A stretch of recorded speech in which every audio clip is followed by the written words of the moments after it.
Divorce is probably the hardest thing I've ever done in my life, you guys. It's been a year since everything got finalized. And I am living my best life. I am thriving really lately, and finally happy with my routine and my solitude and the things that I do on my own. But this week marks a year, and I'm feeling that grief, just kind of clouding over me, which is wild. It's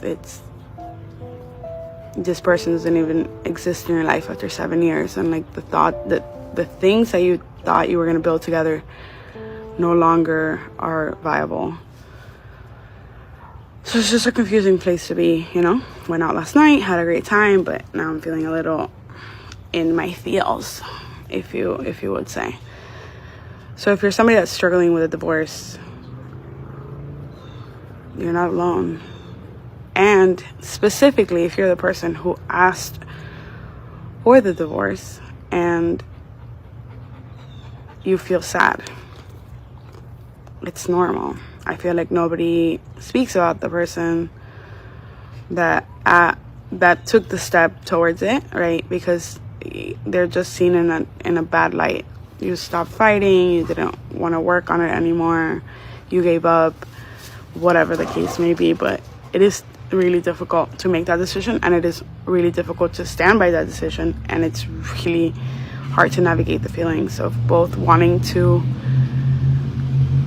now be on your own and still grieving the fairy tale thing that you had with that person. Okay, this video is going to be more of like a rant and just like probably a little bit TMI, but my divorce girlies are going to know what I'm talking about. So when I was married for 13 years, and I like 100% supported my ex-husband in like the startup of his business. Like, I created his LLC. I did all of these things. I pushed him to go to his taxidermy school. I made sure that he had a business. I picked the start date. I made the Facebook page. I did all of the things for him. And in the background, I was building my own business and working full-time. Fast forward several years later, and we decided to get a divorce. Things just didn't work out. The why doesn't matter, but what does matter, and what I'm really struggling with right now, and I'm sure that I'm not alone, is that I was the breadwinner, right? He was a small business owner, so tax returns, write-offs, all the things. And I worked full-time, W-2, making over 6 figures a year. So when it came down to time for our divorce, even though the reasons of the divorce were not my fault fully, no, I shouldn't say that. I'm just as much to be held accountable for the divorce as him. Anyways, because I made the majority of the money on paper, I was required to take all of the debt in my divorce or pay him alimony or child support. And quite frankly, you got me f***ed up, because I ain't no motherfucker. So I willingly took all of the debt, and 100% am supposed to pay for all of the kids' activities and all of the things, which I do. And like literally everybody in my life told me not to do that. And I thought, it's fine. I've got it. I'll be able to handle it. Everything's fine. I'm going to be able to do it. And here we are, like 2 years out, and I'm literally drowning. I quit my job to take my business full-time last year, and it was really I didn't really want to quit. I really wasn't financially ready to quit, but I had missed so much work because my oldest son had, been hospitalized for his mental health a couple times, and then my daughter with her diabetes, and I was a sales commission job, so my customer service score was dropping. So it was like a mutually agreeable, like, okay, we're going to see you later type deal with my full-time job. And I am just like, I'm drowning in debt. And like, I get calls every single day. Like, hey, you owe us this money, and hey, you owe us this money. And I'm like literally just trying to pay my rent. And I'm not asking for anything unless you like want to join my coaching programs. Like, that would be great. But like, I'm not asking for you to like Venmo me money. I'm venting because I'm so frustrated, because it's like, life's not fair. And I know that. And I'm not going to like sit in victim mentality, but like, it should not be this hard to live in this country.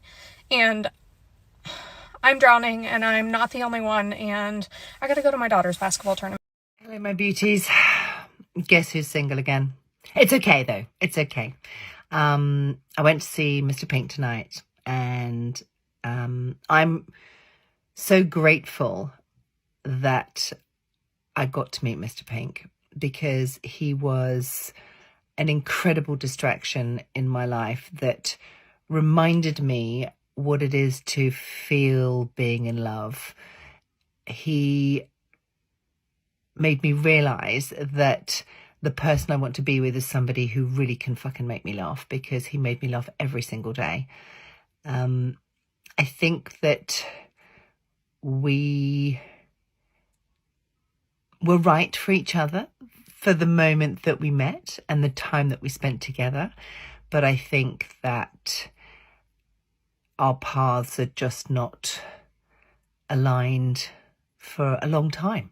You know, it was just something that was a very special portion of my life that I definitely needed to have. So I went to his house tonight. He made a delicious chicken Caesar salad. We sat and we chatted. And I was really worried because I wanted to have a chat with him.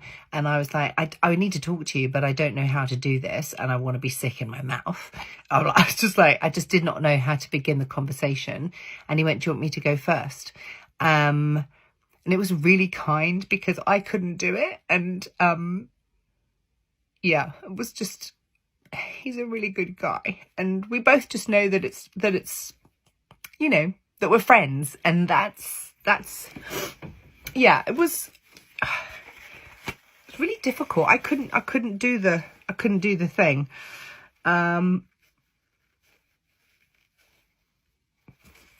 So, and my life is so complicated. Like, I'm supposed to be leaving to going to New Zealand in 5 weeks. You know, I've just come out of a marriage. And my life is really just all over the place. And it's a lot. I mean, it's a lot for me. So it'd be a lot for a potential partner to have to deal with me. And I mean, like, I literally think that last week I had some sort of mental breakdown, but I'm fine again now. Excuse me. Oh, we're used to seeing Sarah snot cry, everybody. Yeah. So Sarah's single. I feel good. He feels good. We feel good. We had a lovely evening. We kissed each other goodbye. And we're both good. So you can clearly... I'm doing really ugly crying. Because, oh, I didn't know my cat was in here. She must have thought I was crazy. Oh, I'm just really realizing that my marriage is over and it's really bad. Oh, I'm really sad. Welcome back, family. Today's video will review women who left their husband for absolutely no good reasons, then regret their decision later on in life. So here's how I learned how to meet my own needs after divorce. So I'm that girl that was in relationships from the time she was 14 years old until at 31, I looked at my husband and I was like, peace out, dude, I'm gonna go do me now. But it didn't take me long after leaving my marriage to just find the next guy. The thing was, the next guy was a lot younger and I knew that it wasn't going to last forever. He looked at me the same way. It was a casual thing. But ending that casual thing, that's when it got really hard. Casual guy and I are still great friends, but separating that meant me going out on my own emotionally for the first time since I was 14 years old. When that casual thing ended and I was like, okay, Jade, we're doing this. We're gonna learn how to just fulfill our own needs. I went through at least a 6 to 8 month span where I was very angry at men. Very angry. Because in my world, in my life, they've basically been a constant letdown. Not all of them, but a lot of them. And during that very, very angry phase that I had, I still, in my head, was thinking, I still need to find a partner, and that, you know, the search hadn't ended. The problem is, when you centralize your focus on finding a relationship, you settle way too easily. You settle for trash. Because you're still in that headspace where it's like, it's better to have someone than nobody at all. So one day it hit me. I didn't know who I was. I had been a stay-at-home mom for years, and everything had just been a like focus on the kids and everything. And one day I was like, I don't even know what I like. I don't know what I like to do. When it hit me that if I just took the energy and the focus that I had put on men and focused it on learning new skills, cultivating friendships with good boundaries with men, and traveling or doing what it is that I want to do, it was revolutionary. And one of the things that I've noticed is that as I focus on just doing me and being the best version of me, I attract some of the best men. I have multiple deep friendships with men who I trust and respect, men who have shown me that they're not all like the ones from my past. And my secret to navigating all of this now is that all of the men that I meet are friend zone, all of them. Because I truly believe that my perfect person will be a friend first. And that my perfect person will come to me with honesty. So even though I'm such a romantic at heart and I really want love, my primary focus is not relationships. This clip shows. Okay, good evening, ladies. Okay, I'm just going to go for this, and we'll see how it goes. So, the last few days have been super traumatizing for me. My own fault. It's always my fault. But anyway, I didn't know. Well, I guess I did know, but that I would have this really strong reaction physically, trauma reaction to finding out that my estranged husband has been having a new relationship. Now, I'm not saying that he shouldn't. We've been separated for a year, but we see each other a lot and we spend time as a family together a lot. And I had asked him many times, are you seeing somebody? And he said, no. He kept saying no. And then he'd take me to dinner and we'd have a nice chat. And I have a boyfriend that I've been seeing. So it's not like I think he shouldn't. Don't get me wrong. This isn't about that. But what happened was because he didn't tell me, I felt safe around him still, like in the way that he still loved me. So he invited me to go on a trip with him and the girls, and I said yes. He bought this big boat for his business, and so we went and got on this boat. But I said yes because I didn't want, you have this feeling when you first get separated that you can't imagine your husband and your children having a great time without you or with a new woman. And I was like, okay, I don't know whether I should go or not. Like, I don't want him to think something. And but then my daughter said, well, he's not going to ask you again, so you should come.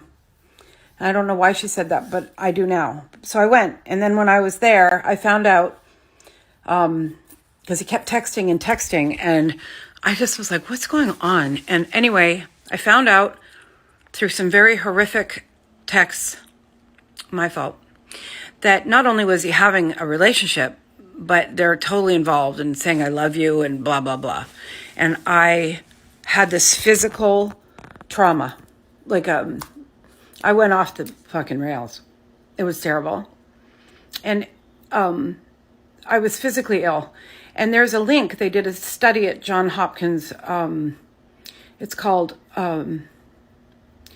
stress cardiomyopathy, which happens, and it's also called broken heart syndrome, and nobody really takes offense to that because it's what it is. And there's also studies of people that die 88 minutes apart, like the couple in Pennsylvania in 2012. They'd been together their whole lives, 57 years or something, and they died 88 minutes apart because they just couldn't live without the other person. And I think the hard part is that because I'd been with him for so long, since I was 18, for him to be in a relationship where he is in one and you can't figure it out in your mind. And then it felt like he had died. And I kept getting this sick feeling like he was gone and dead. And I almost wished he was dead because it was so shitty of him not to tell me and take me out there so that I'm trapped on a boat with him and his girlfriend on the phone. And then I find out she's at his house, and it's like everything in that house is mine, like that we got when we were married. And that she's been sleeping there. I had no idea. None. And I just feel like that was a bad way for me to find out. I wish I'd had more gradual way to get to it, because I felt humiliated, embarrassed, stupid, old, ugly, because I think she's like 30, and like typical, right? And I honestly, I've been in shock for 4 days. And he's like, well, get over it. You do it. And it's like, you have no, what? This is traumatizing. And I just acted so badly and did all the things you're not supposed to do. And I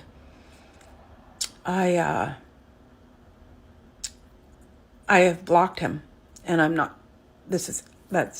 he's like, let's be friends. I'm like, I'm gonna be fucking friends with you.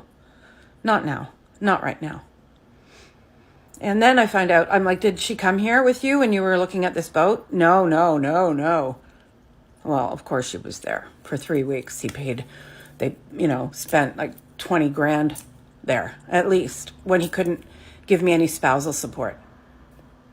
Which, talk about red flags. Like, these were from the minute I met him.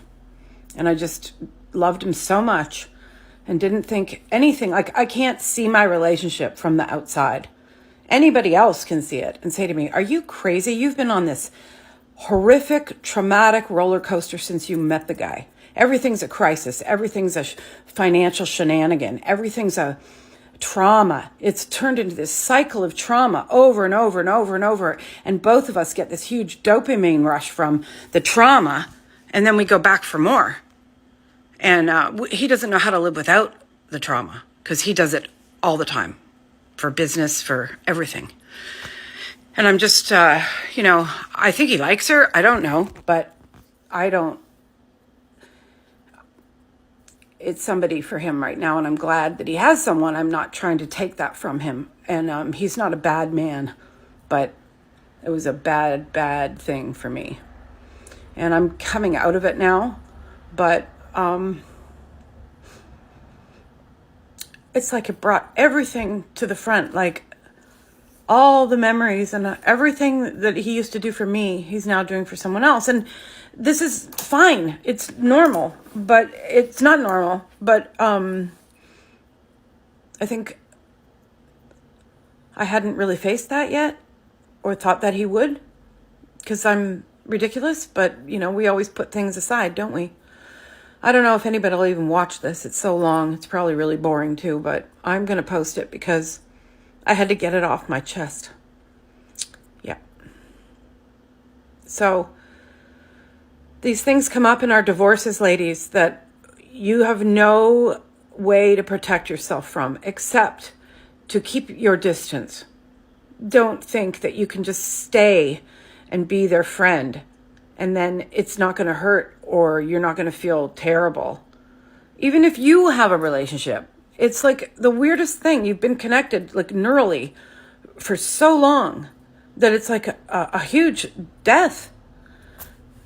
Anyway, I'm doing okay, but I wish I didn't have to go through this. And that's it for today on Sigma Traits. Make sure you hit that like button, smash that subscribe button, and don't forget to ring that notification bell so you can be the first to know when my new video drops. Let us know your thoughts in the comments below. See you all tomorrow.